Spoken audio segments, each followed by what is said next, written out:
ভয়ে মেশানো আঁধার রাত। রাত তখন প্রায় 11টা।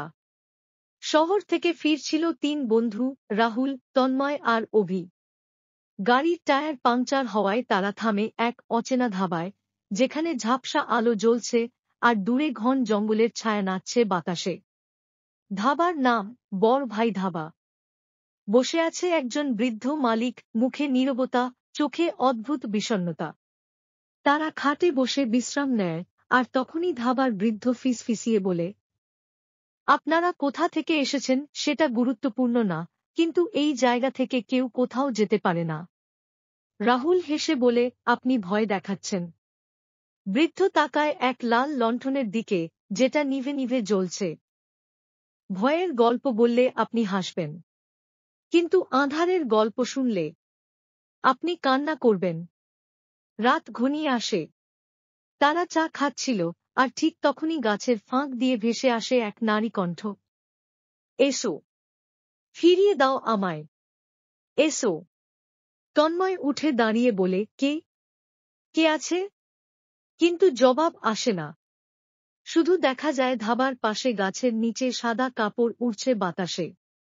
একটা পাথরের বালতি উপরে উঠে নিজে থেকেই উল্টে যায়।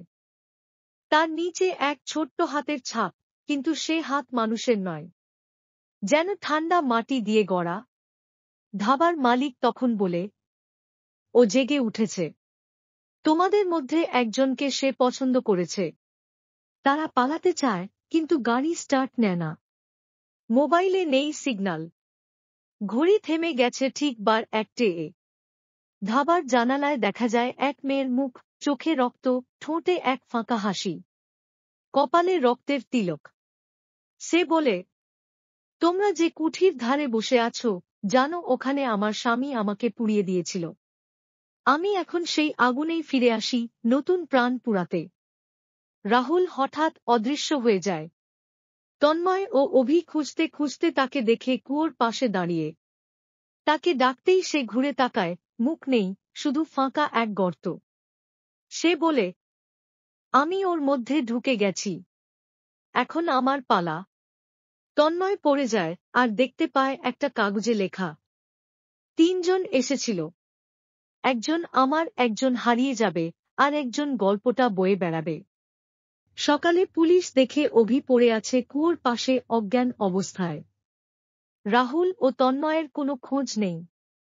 অভি জেগে উঠে শুধু বলে, আমি ফিরিনি। আমি এখন ওর গল্প। পেছনে ধাবার লণ্ঠন হঠাৎ নিজে থেকে জ্বলে ওঠে। বাতাসে ভেসে আসে সেই চেনা সুর, এসো, ফিরিয়ে দাও আমায়। অভির জীবনে অদ্ভুত ঘটনা শুরু হয়। আয়নায় তার প্রতিচ্ছবি হাসছে, কিন্তু সে হাসেনি। রাত 12কে ফোন বাজে।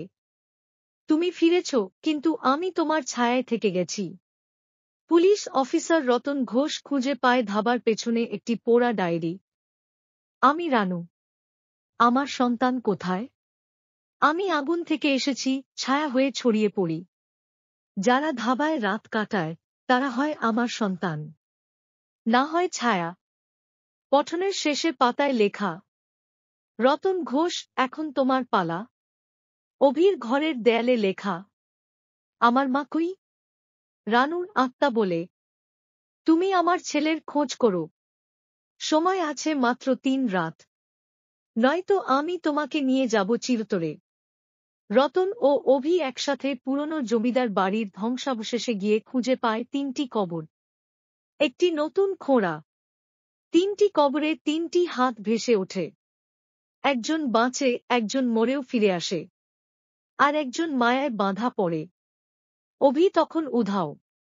রতন রানুর সন্তানের খেলনা কুয়োর পাশে রেখে বলে, তুমি একজন মা ছিলে, এবার শান্ত হও।